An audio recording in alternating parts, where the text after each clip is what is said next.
اپنے گھروں کی معاشرت نبی والی لاؤ، ایک دوسرے کی تعریف کرو، ایک دوسرے کی حوصلہ افزائی کرو۔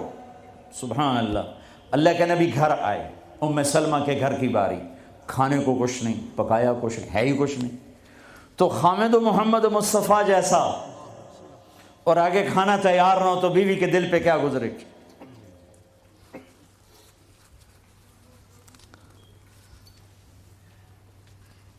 آپ نے پوچھا ام سلمہ کھانا کھانے کو کچھ ہے؟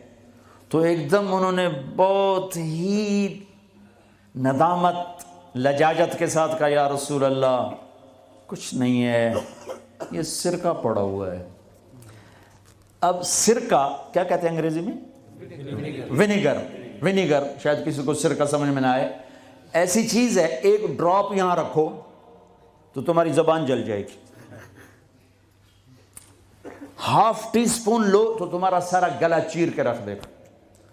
اور میں غلطی سے کوئی سرکے میں بعض سلاد پہ ہوتا ہے نا سرکہ ڈالا ہو، میں غلطی سے میرے منہ میں کوئی ایک پتا بھی چلا جائے تو ایک ہفتہ میرا گلا گیا، اتنا میرا سینسٹیو گلا ہے اس سے۔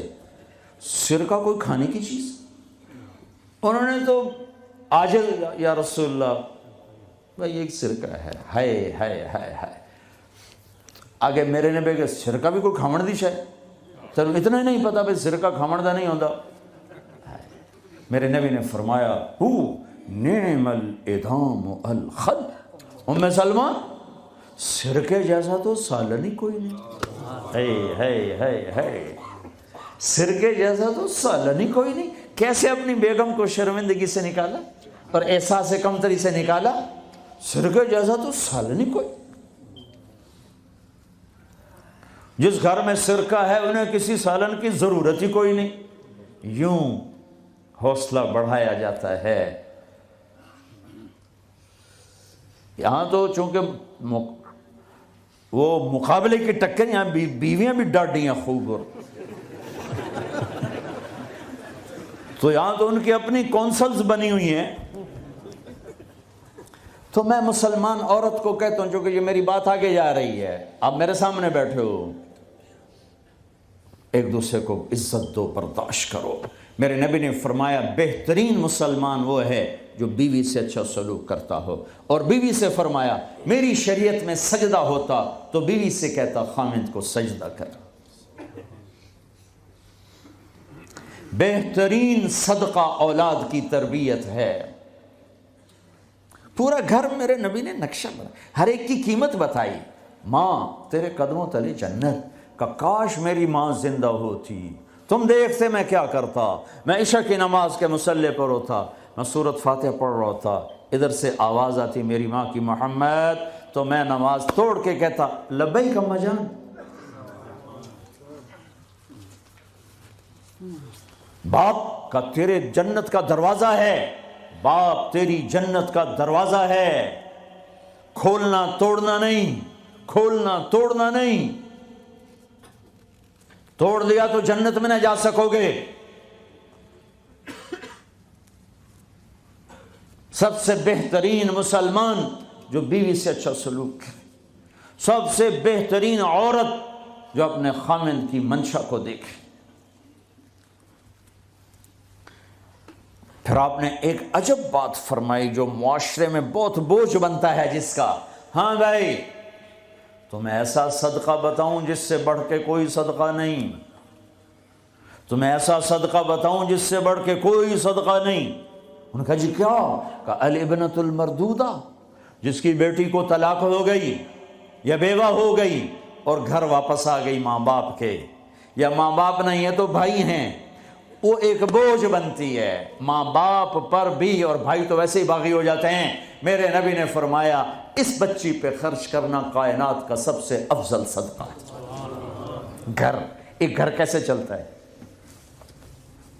ہمارے ہاں پنجاب سندھ بلوچستان سرحد میں بہنوں کو وراثت میں کوئی حصہ نہیں ملتا، سب بھائی کھا جاتے ہیں۔ میرے نبی نے فرمایا جس کو اللہ نے 2 بہنیں دیں اس نے ان کا حق ادا کیا، شادی کی، حق ادا کیا۔ ماں باپ کی وراثت میں سے ہوتا ہے اگر میں نے کوئی خود کمایا ہے اس میں بہنوں کا حق نہیں. ماں باپ سے اگر 1 روپیہ بھی آیا ہے تقسیم کیا جائے گا. جس نے بہنوں کا حق ادا کیا، شادی کی حق ادا کیا، اس پہ جنت واجب ہو گئی. جس کو اللہ نے 3 بیٹیاں دیں، اس نے ان کی ڈولی اٹھائی، وہ جنت میں میرے ساتھ یوں ہوگا. ایک بولے، اگر 2 ہوں، کہ جس نے 2 بیٹیوں کی شادی کی وہ بھی ایسے ہوگا. اللہ بھلا کرے.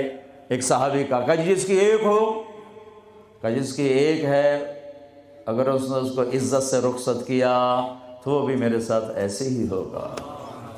پھر کئی بچیوں کو طلاق پڑی ہے کہ اس کو بیٹا نہیں ہوتا. یہاں آنے سے پہلے کا واقعہ، پنڈی سے بچی رو رو برا حال اس کا. میں تو فون سنتا ہی نہیں ہوں ایسے کہ میرا تو کلیجہ پھٹ گیا ہے. ہے کہنے لگی کہ سسرال نے کہا تھا بیٹی ہوئی تو طلاق دے دیں.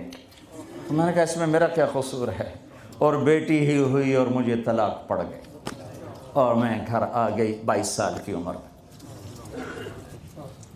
بیٹی دینے والا اللہ اور ظلم کرنے والا سسرال. میرے نبی کو اللہ نے بیٹے دے کے اٹھا لیے. قاسم اٹھا لیے، عبداللہ اٹھا لیے، ابراہیم اٹھا لیے. 4 بیٹیاں دی، 3 زندگی میں اٹھا لی. زینب، ام کلثوم، رقیہ، تینوں آنکھوں کے سامنے چلی گئیں.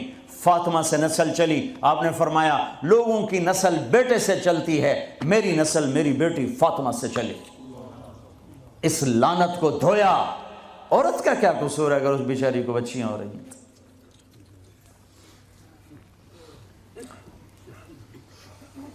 جس نے اپنی بہنوں کو حق ادا کیا، جس نے بیٹیوں کو ڈولے میں بٹھایا، ان کا حق ادا کیا، کہ جنت میں یوں ہو جائے گا. بہنوں کو دینا اتنا ضروری ہے، حرام ہو جاتی ہے روٹی.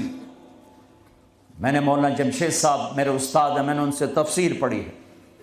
میں ایک دن شہد کی بوتل لے کر گیا، پرانی بات ہے 76-77. میں نے کہا حضرت یہ ہدیہ ہے. فرمایا کہاں سے لائے ہو؟ میں کہا جی میرے اپنے باپ کا ہے.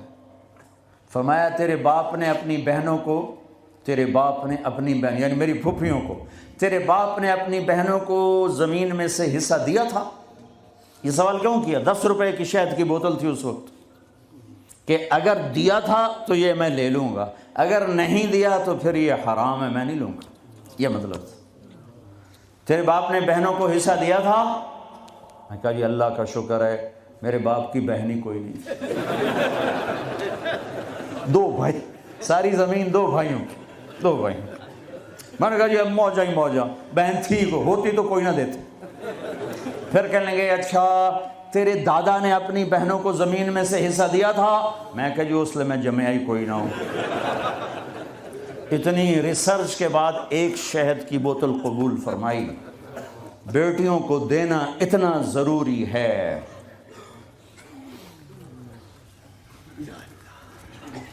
میں اپنے نبی والی معاشرت قائم کرو، اپنے نبی والی معاشرت قائم کرو. محبت ہو، سچائی ہو، الفت ہو، درگزر ہو، معاف کرنا ہو، طلاق سے بچو. یہ جھوٹی شادیاں نہ کرو، پیپر کی شادیاں نہ کرو. اللہ کے واسطے یہ دھوکہ نہ دو.